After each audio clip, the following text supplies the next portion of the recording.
नमस्कार. पिंजरा चित्रपट महान दिग्दर्शक विशांतराव यांचा दिग्दर्शन केलेला. त्यामधील एक एक प्रसंग मी कलर स्केच पेननं काढायचा प्रयत्न करायला लागले. सगळेच प्रसंग काढता येणार नाहीत, पण महत्त्वाचे प्रसंग मला कलरमध्ये काढायचेत आणि कलर स्केच पेनमध्ये काढायचेत. ही माझी स्वतःची एक मनसा आहे, ती इच्छा आहे, मी काढणार. हा प्रसंग जो आहे तो पिंजऱ्यामधील असा प्रसंग आहे की पाटलाच्या बाजीरावाने गुरुजींना तमाशाच्या फडाकडे रात्रीतून जाताना पाहिलं असं त्याला जाणवलं. म्हणजे गुरुजी कसे फडाकडे कसे चाललेत, पण रात्रीचं वेळ होती तरी त्या डोळ्याला काही जे दिसलं अस्पष्ट, त्यामुळे त्याची एक धारणा झाली होती. आणि त्यानंतर हे सगळे गावकरी त्याला घेऊन त्याच्या सांगण्यावरून गुरुजींना तमाशाच्या फडावर हुडकायला गेले. तो प्रसंग हा. पण पाटलांनी आत येऊन हुडकलं, पाहिलं,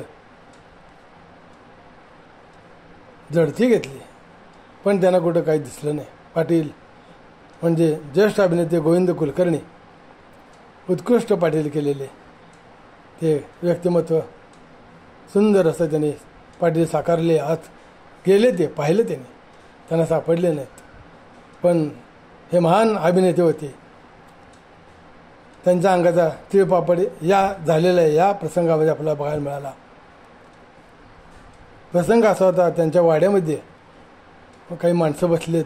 ते म्हणतात आपण फड्यावर त्यांना बघायला जायला नको होतं, गुरुजींना आपण चुकीच्या ठिकाणी बघायला गेलो. तरी तिथं म्हणतात ते चुकलं आपलं, आपण त्यांची माफी मागूया.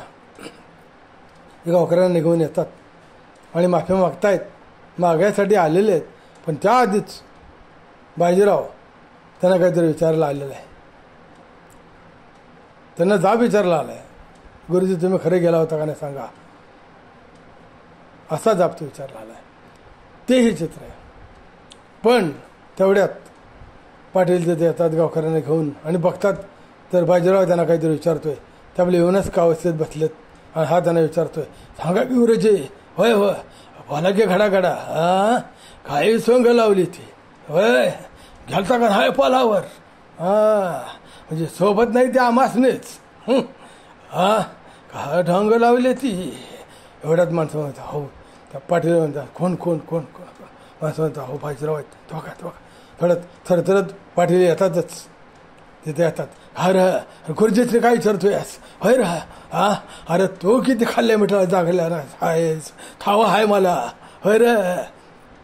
आणि त्या ठिकाणी त्याच्या बाजीरावच्या डोक्यात ते काठी घालतात. असा तो प्रसंग, तोच हा प्रसंग आहे. अरे इथं का आला आहेस, गुरुजीचे काय विचारतोय आज. हा प्रसंग कलर स्केच पेननं मी काढायचा प्रयत्न करून आपल्या सगळ्यांच्या चरणी, आपल्या रसिकांच्या चरणी अर्पण केला, तुम्हाला अर्पण केला. माझी मायमाऊली, माता माऊली माझी यूट्यूब, तिला अर्पण केला. फेसबुक माझी माय, माझी आई आहे, तिला अर्पण केला. तुम्हाला अर्पण केला, रसिकांना अर्पण केला.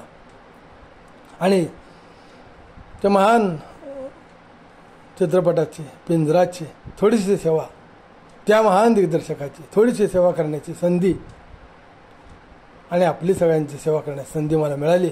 हे माझं महत्भाग्य आहे. 72-62-82-56 नंबर आहे माझा. आपल्या चरणी अर्पण आहे, आपल्या चरणी ही सेवा अर्पण आहे. जय हरी. फोन करत जा, मोबाईल नंबर आहे. आणि यूट्यूब चॅनल सबस्क्राईब करत राहा. आपण चॅनल पाहता पण सबस्क्राईब का करत नाहीत हे मला कळलं नाही आतापर्यंत. सबस्क्राईब करत राहा. तोच आपला आशीर्वाद. जय हिंद.